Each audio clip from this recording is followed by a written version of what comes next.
I think what I was asking you, Tara, when you froze was, what you thought of this book. I was telling everyone that they should get a copy. It's an incredible way to honor Yeah. uh, Virginia's memory. But tell me about your impressions of reading it.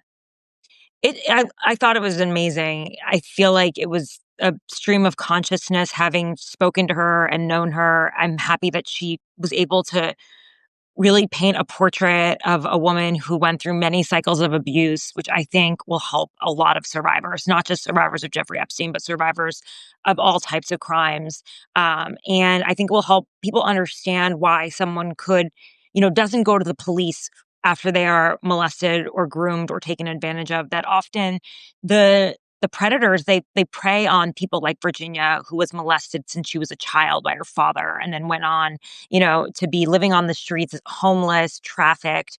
I think it will help people have sympathy. And for honestly, for the first time, Katie, and you know this as a journalist, it's for so often the survivors are forgotten in the story, especially in a story like this Jeffrey Epstein story, where there is just so much. I hate the word porn, but that's kind of the best way to say it. It's like there's the wealth porn, there is the spycraft porn, there's the porn, the DOJ corruption. So there's so many like aspects of the story that are so sexy to people that keep them interested, but they often forget that has a real impact on people's lives, and that it truly we called the podcast Broken because he broke 1,000 lives. There were 1,000 victims. And when we started the podcast, which was executive produced by Julie K. Brown, who broke the story for the Miami Herald, Right. Adam Davidson, an amazing journalist. We used the same fact-checking team that they used at the New Yorker for the Weinstein reporting. Um, you know, when we decided we don't want this to be about Jeffrey Epstein, we put an X over his face. It's like, we don't care about this. Like, this guy is a creep. He's a horrible person. Let's do a podcast about helping these women put their lives back together, retrace the steps, find healing through validation. Because what I kept hearing was they just wanted people to say, I see you, I hear you, and I'll stand up for you now. And I saw that in Virginia and in her eyes. And it was a special moment for her too to be included in this podcast because for over a decade, people were just saying, she's a liar, she's money hungry, she's a teen prostitute. The British press was cruel to her. And then finally, the world woke up and said, wait, this woman must be telling the truth. Look at all these other women with the exact same claims. Wait a minute. This was a massive sex trafficking operation. There were a ton of co-conspirators. What happened here?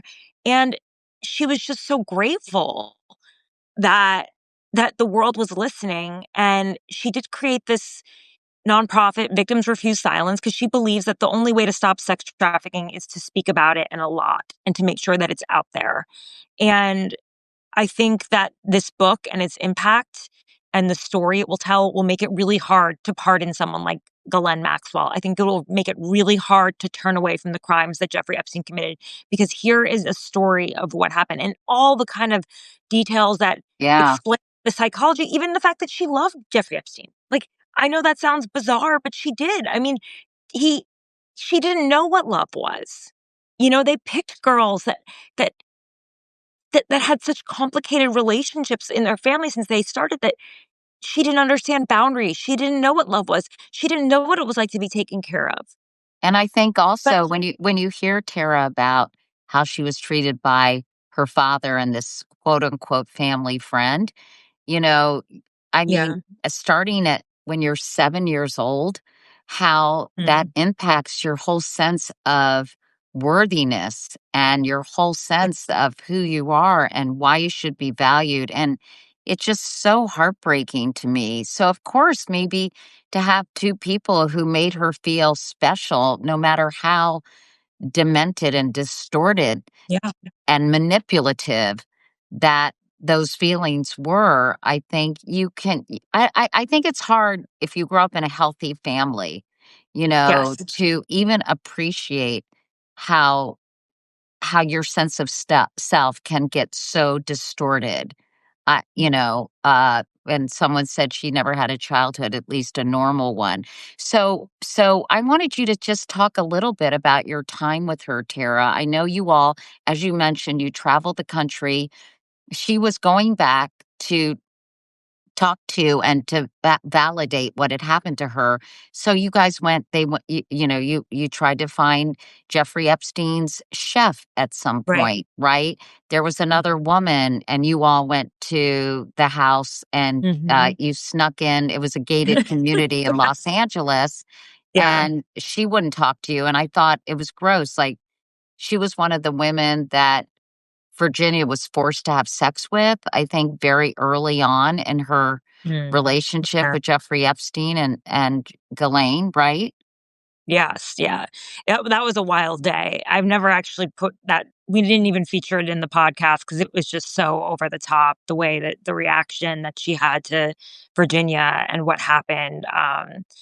You know, for her, she just wants this to be the past, and Virginia is a reminder of that, and that's what I felt every stop we took. It felt that everybody was just like, "Ugh, get this girl out of my face. I don't wanna deal with this." But I think to myself, it took a lot of courage for Virginia to knock on those doors, uh, to be rejected over and over again, uh, and to have people. She thought, "Okay, Epstein is dead now." She wrote that to Adam Perry Lang, who was a celebrity chef at the time. And when we went to his restaurant, John Hamm was in the back. There were all these celebrities there. He's friends with Jimmy Kimmel. He was on his show many times. He would talk about how he learned how to barbecue on a client's ranch. It was Zorro Ranch.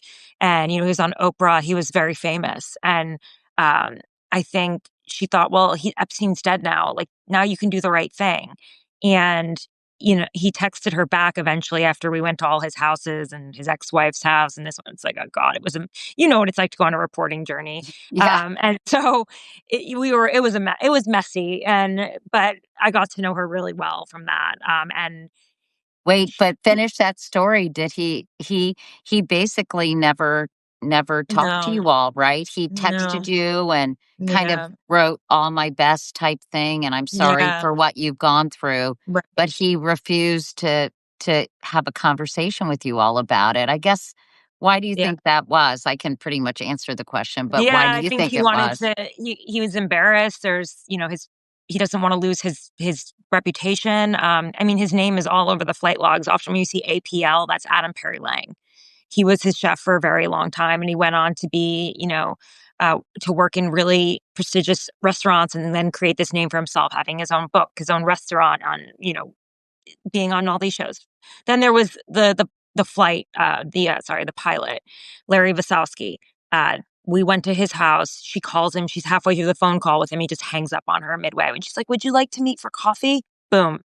Y you know, then we go to the house manager of 2 decades, Juan Alessi, who was often paying the girls and cleaning up the vibrators as he testified and making the bed of the massage table and literally picking girls up from school and chauffeuring them back and forth to Jeffrey Epstein's house. And, we sat down with him at his house and we went through the horrors that she went to, but he was like, "I never saw you naked." He would only give her breadcrumbs. He would acknowledge that she was a teenager in this house. He's like, "I'm so sorry, but I didn't know. I didn't know. I thought you would hate me because I didn't do anything." And I said to him, "Well, why would she hate you?" And he was like, "Because I thought the girls would think Juan knew and didn't do anything. I didn't know." And it's like, I was furious. And then we get in the car and she's just like, "That was really special." And I'm thinking to myself, how is that special? This is horrible. And this man is like, this is horrible. And she's like, people are never going to tell you everything they saw. If you only get 10%, that's helpful. And I was just thinking to myself how all of these survivors have just settled for breadcrumbs this whole time. I mean, as we know, the Congress won't even subpoena them. Cash Patel didn't read the victim statements. Alex Acosta, when he crafted that sweetheart deal, didn't read the victim statements. They've never been a factor in this story at all. People have completely overlooked them and they just have settled for any sort of acknowledgement, any validation. She wrote in her book that the reason that she did it was for validation more than anything else. She's like, I would have loved incontrovertible evidence, but I didn't expect that. I didn't expect that from these people. And, you know, for me, it was really hard to see her suffering. And I saw her body recoil at the sight of the Lolita Express that was parked at the Palm Beach airport. And she told me about the brutal abuse she suffered from that prime minister that she writes about and how it happened in the air. And, I really felt that she was credible. We never used her as a single source in the podcast because, people have constantly tried to attack her credibility. But, so we used multiple sources, and there's so much more than we could report. But she has lived through more horrors than are even in her book. And I think what is so important about the book too is that it shows the brutality of sexual sex trafficking and what she went through. And, I was on Piers Morgan yesterday with a apologist for the Maxwell family, a friend of the family, and someone who actually paid for an investigation to prove that Prince Andrew is not a is innocent. And I just made the point to him, like, well, what is a 17-year-old doing traveling around the world with these adults? They're not her parents. Like, what are they doing? What is she doing with what are they doing with somebody else's kid? I mean, I was like, in America, she couldn't even get into the nightclub that they brought her to in Saint Tropez, or in the UK, the Tramp nightclub. She couldn't drink. She wasn't legally able to drink, and yet she can make the decision to be, as he called her, a teen prostitute that could be sex trafficked. She can't even make the decision to have a glass of alcohol. And it was just like, it's so basic to me. And What did that, he that say? What did this person say? he was saying that she was a manipulative, venal blackmailer, and that she was enjoying it. He said she enjoyed the sex. And I was like, wow, wow. And I was like, do you have children? Do you know what it's like to be around a teenage girl? Because teenage girls are complicated, and they're children, and they are working out their lives. And yes, especially if they come from broken homes, they're extremely easy to manipulate. And that's what Epstein did. In fact, a lot of the girls loved him because he manipulated them. He created a pyramid scheme in a high school by getting the girls to bring their friends for an extra $300. That $300 to some of those girls who had shoes that were too tight, who that $300 was more than their fathers made in a week. He manipulated their needs and their desires, and he would play them off each other. And when the police started coming around, or the FBI agents, he told them that they're looking for you. You're the teen prostitute. What you're doing is illegal, not me. And I will give you a lawyer because I'm such a gracious guy. And they took his lawyers. They believed him. And that's like, when I hear people attack her, I'm like, have you lost the plot? Like, do you not see how disgusting this is? Yeah, the level of the depravity, not only with him, but Ghislaine Maxwell. I know she calls her the apex predator. Yes. And I know there was a documentary that I started to watch about Ghislaine. And I mean, how do you think she got so twisted and so horrible? Remember when Prince Andrew apparently met Virginia, she was 17, and Ghislaine Maxwell said something like, "Yeah, we'll have to turn her in soon." In other words, she was getting too old. Yeah. Um, but you obviously know a lot about Ghislaine Maxwell. Yeah. That's a dark story too. I I wonder mean, too if she was abused by her father.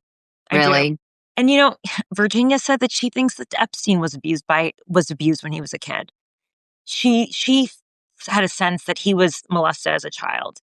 And so why? Why did she think that? I don't know, she had such empathy for him, like, everything that came up, like, it was so twisted. I mean, this is like, it was so twisted in so many ways. I mean, her father dropped her off at Epstein's house. What did she know? You know what I'm saying? But her father, Robert Maxwell, was I don't know how else to describe it, but I found him to be a disgusting person. Like, he would pee off the side of his helicopter landing pad onto people below him.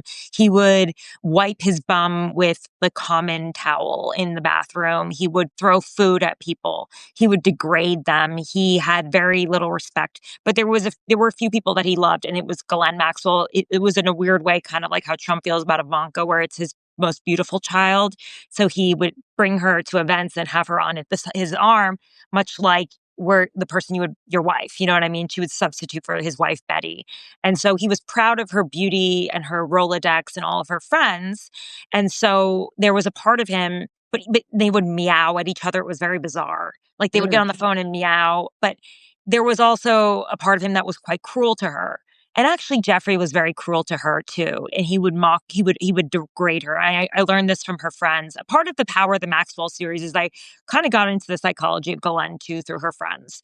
And they said that, Giuffre would yell at her and she would cry. And actually the houseman said the same thing too. And she didn't like going out and looking for girls. She loved him and she wanted him to love her.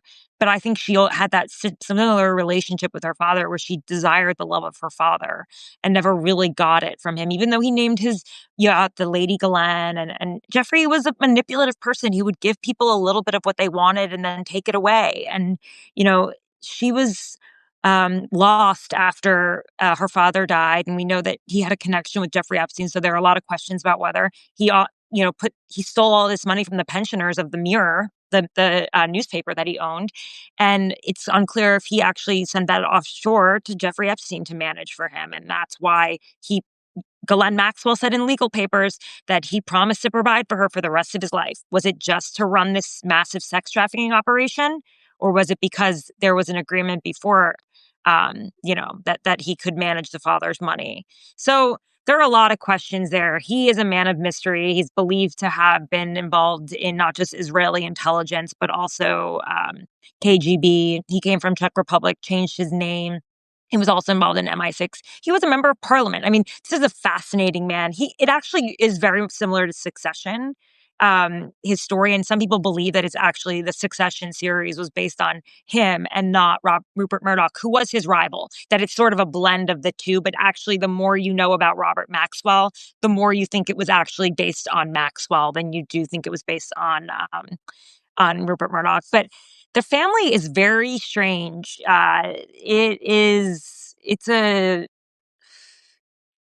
They were Bonnie and Clyde, but there was something there with her too, where she was craving Jeffrey's love.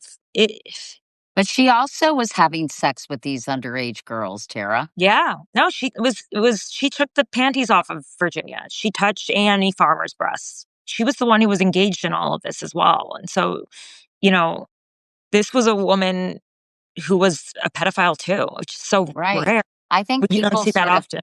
I feel like people kind of forget that and just portray her as someone who was recruiting these young girls, but she Mhm. was actually participating in the abuse. And, I'm curious, do you think that Donald Trump will pardon her? I hope not. I mean, I hope that this book, if anything, would cause more outrage and make people understand. I was going to say the other thing about her is that her presence brought down the guards of these girls because they saw this posh, beautiful woman with, a dog and a car, and she was very charming. And Virginia called her Mary Poppins like. And Right. uh, they felt that it was safe to go to a man's house because his partner, wife, whatever they were calling each other, to whoever they were talking to, would be there. But little did they know that they were actually being lured into a trap where she would be the one to actually be disrobing them. So, Well, she she did was that. such an important part of the whole Yeah. grooming scheme, right? I mean, to make Yep. people feel to trust her and make these girls feel comfortable. And it's Right. just honestly, it's all so disgusting. But so do you think that this will have an impact, this new book by Virginia, and I that hope so. that it that will impact either the release of the files, which seems highly unlikely. Um and I talked to her half brother and her sister-in-law actually earlier this afternoon, and they were saying, this obsession with the lists and naming names. These Yeah. girls went to the authorities, they named names. Yep. Virginia talked about people specifically, and, that a lot of them are really fearful for their lives and afraid Exactly. if they speak out publicly that, that they could get killed, honestly. And so, I know people really want to hear names, but why do you think, I guess, is that why you think when Virginia wrote this book, she didn't want to write about people specifically? She mentioned a former prime minister, but Mm. she didn't really name names in this book. I wonder if it was also the publishers, because publishers are afraid of defamation and fears. I think Virginia actually wanted to name names from my experience. Really? Yeah, she would have liked that. I wonder if how much the publishers took the names out. In her own depositions, which Pam Bondi released as classified, there are a lot of redactions, and those redactions are names of men. And those men fought really hard to have their names redacted. from those files. And so there is currently there's some sort of filing they're working out with Judge Preska, who oversaw this, to see if she would remove the redactions. I assume that if the Epstein files are released, it's going to be a mostly redacted batch of bullshit. There's not going to be much in there. What they're putting out right now is just pages of black lines. You're not seeing much. If you go on the FBI vault right now, it's all redactions. These files are useless without their redactions. And yes, they've told their stories. They told the FBI. The FBI brought Virginia in there and asked her to try to identify her body in pictures of naked girls that they found. And she couldn't identify her body. She was like, "No, those aren't my breasts." And that was her recollection to me of what happened. And she was incredibly consistent. That's the other thing. Like when I hear Amy Wallace talk about the book and working with her, she said to Amy, I thought that Trump would help, and I believed Elon Musk would release the files. And she told me that too in February, and I reported it after. And then when I heard Amy saying it, I was like, she's been incredibly consistent. Like I found her as a source, at the very least, as a journalist and a source, I found her to be incredibly consistent. And even just like in passing stories that she would tell me that, as a journalist, you always have a sense if someone's bullshitting you, they can't keep their story straight, because we just are always thinking like that. And I didn't have that feeling with her. But yeah, there are a lot of people that if the redactions are removed and the files are released, it would shake things up. It would really shake things up. There are names people have never heard before. She had at least 36 men she was trafficked to. They are not featured in the book, not even described about in the book. I do wonder how much of it was removed from publishers. I know that the women are afraid of defamation cases. I mean, look at the one she had to deal with Alan Dershowitz. That nearly broke her. I was working with her at the time around that, and that really broke her down. I mean, she settled. That was exhausting for her. And they don't want to deal with that. They want to live their lives. They don't, there are 1,000 victims according to the FBI. We only know of a few dozen that have come out publicly. These people, they want to live their lives. They don't want to be targets. They don't want to have targets on their back. So I don't think they should have to deal with that. I think that Congress should call them and they should testify, and then they'll be in a safe space. But I still think there's a lot of risks. Like I remember when Lisa Phillips, the survivor, said on that day in Washington, the rally on outside the Capitol, "Oh, we're going to come out with our own list." Later that night, I was talking with some of the survivors, and they said, "Oh my God, we're terrified. I can't believe she said that." They Yeah. don't. They're not. They You don't. mentioned They're you afraid of the power around Epstein. They know there's a reason why the files are still sealed. still, Yeah. you Yeah. know, you mentioned that you had talked to her in February, right? Mm, yeah. And did you have any inkling how dark her life had become? I know Yeah. there was a restraining order. She couldn't see her kids. Mm, Her brother Danny told me she had excruciating neck pain, and the doctors in Australia told her she might be wheelchair bound in a few years. This is what he said. He also said that her husband was very abusive, and they had pictures of her badly beaten, her face all distorted. yes. Um, what can you tell us about sort of what was going on in her life before she decided to take her life in April?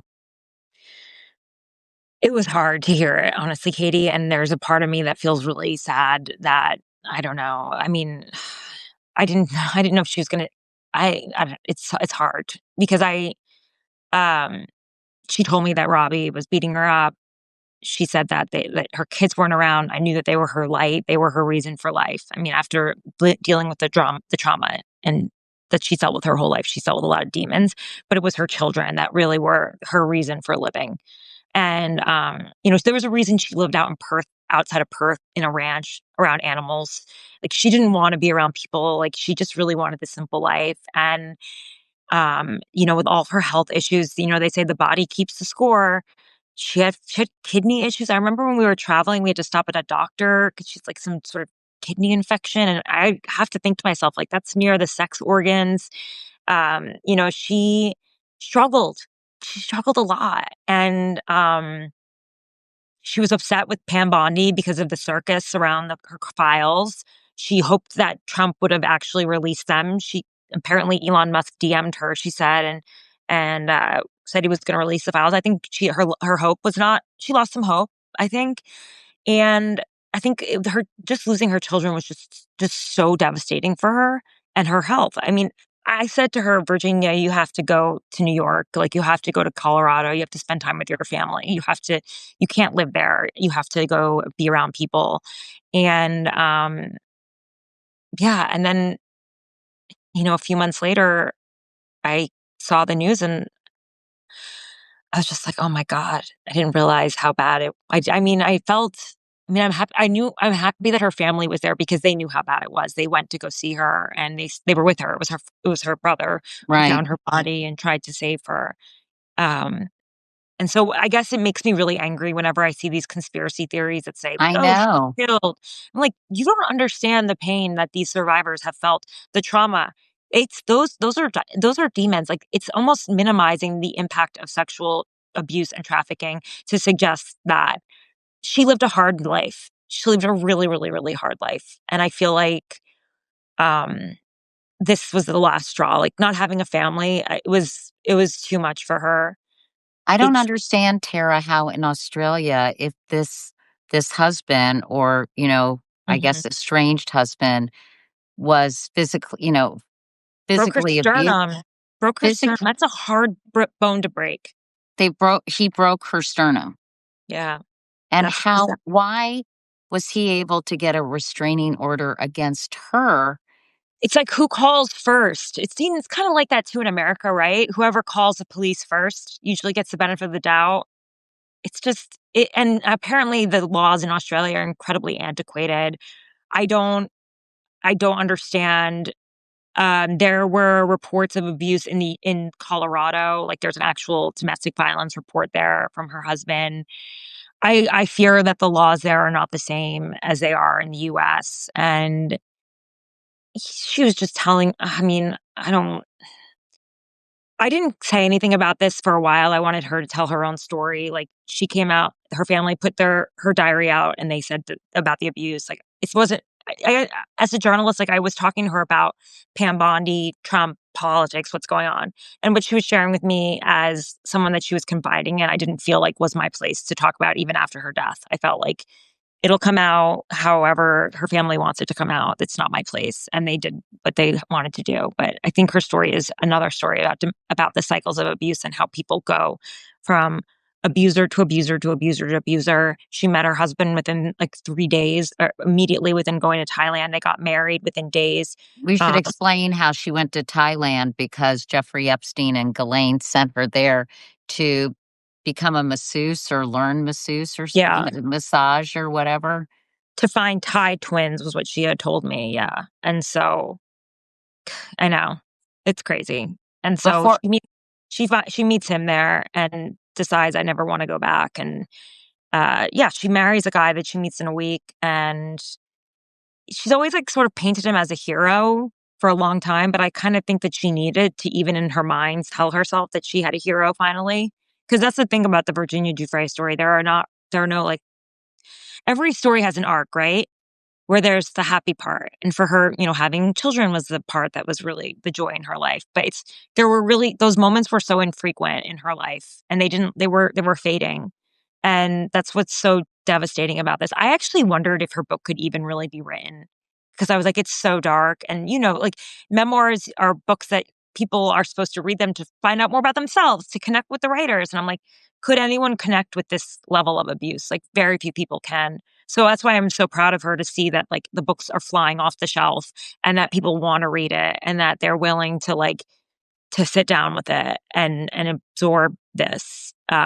at one point she says to the reader, if this is probably really hard, I'm sure you're wondering how can you be reading Yeah, about this and listening to this and then she says something about, this is what I think about imagine thinking about this 24/7. yeah. And I haven't finished the book. I've only, as I said, read excerpts, but I almost feel like to honor her, I am going to read the book Yeah. And I think it's really important that, even in death, we honor her and Yeah. what she tried to do. And, I know that there's this whole thing going on with the Arizona Yeah. representative elect, Mhm. Adelita Grijalva, right? Is that how you Right. say her name? And she hasn't been sworn in. Mike Johnson is coming up with all kinds of excuses because she would be the key signature that would force a bipartisan petition, right? To release Right. the Epstein files. So, I mean, at some point, I know I have to finish. Sorry. At some point, she is going to be sworn in. I mean, the Republicans cannot put this off forever, can they? I don't know, Katie, I was thinking about that last night. I was like, do they never open the government again? Do they never, is government, are they never gonna open the government? Are the Epstein files, I mean, I don't actually think the Department of Justice will, even if it's compelled, will actually release the files. It's not very good at policing itself, as you know very well. But it looks so bad. Someone Um, before we go, I wanna ask a question because I wanna be responsive to people who are yeah, watching. They ask you, do you know if all of the Epstein file information that the government has possession of has already previously been made available to legal counsel and discovery, or is there a large portion that is still completely unknown? I don't know. I mean, we don't know. I have to I don't know. I have to assume they have more because, um, I wish I had the answer to that, but I don't. That's a good Yeah. question. There Yeah.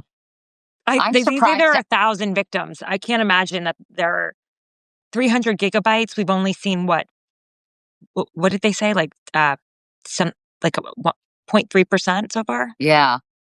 Yeah, I'm just surprised, maybe people think I'm crazy that it hasn't been leaked by anyone, that I know. somebody I hope that too. I was like, whistleblowers could do it. right? Uh, is this gonna be like the Panama Papers? Yeah. Who Yeah. knows? And people are asking names of the violent prime minister. Obviously, Prince Andrew, I mean, has the repercussions for his life, Mm, and even Sarah Ferguson, right? I mean, right. so uh, anyway, but the brother in closing said to me, or maybe it was her sister-in-law, people are so obsessed with the list, but what really matters is accountability, right? Y Like, what will happen if these names are made public, and will they have to bear the consequences of what they did to not only Virginia, but all these underage children, right? Yeah, yeah, who are now women, and yeah, it's they've never had justice, so I would hope that at some point in their lives, they feel like that they get that. And then they'll have to heal and deal, and it's not easy, so we shall Well, see. I really appreciate, Terry, you talking to me about this because you know a lot more than most people do about this case. I also really appreciate your reporting on this Thanks. because I know you have really focused on these victims and not the other kind of Jeffrey Epstein porn Yeah, aspects of this. When we say porn, we mean like, the journalism, like, salacious the salacious parts. Yeah. yeah. And let's talk about it again because this story Yeah, isn't going to go away. I don't think there were any young men involved, as far as I know. My friend Robin was asking about young men yeah, uh, I don't involved. I never heard about that, but, Yeah. I mean, I've heard other things, but not that, but yeah, no, it's a sad, sad story, but hopefully there will be I believe in the drip, drip, drip. I believe the truth is always revealed. It didn't happen in Virginia's lifetime, but I do think that eventually we'll get the full story because you Well, can't I keep the hope genie so. in the bottle, and yeah. Every day too, the more they hold this back, the more disclosures we get from the estate. These leaks coming from his emails. D There you can't the subpoena, some of these stuff that's been subpoenaed from the estate, you can't keep a lid on this, and Yeah. every little story is going to keep it going, so, Well, let's yeah. keep talking about it. I'd Yeah, love to have yeah, we another love that. conversation. Thank you, Mhm. Thank Kara. you. Thank you, Tara. I don't know why. Thank you, Katie. Yeah. Okay, I'll talk to you soon. Thanks so Okay. much.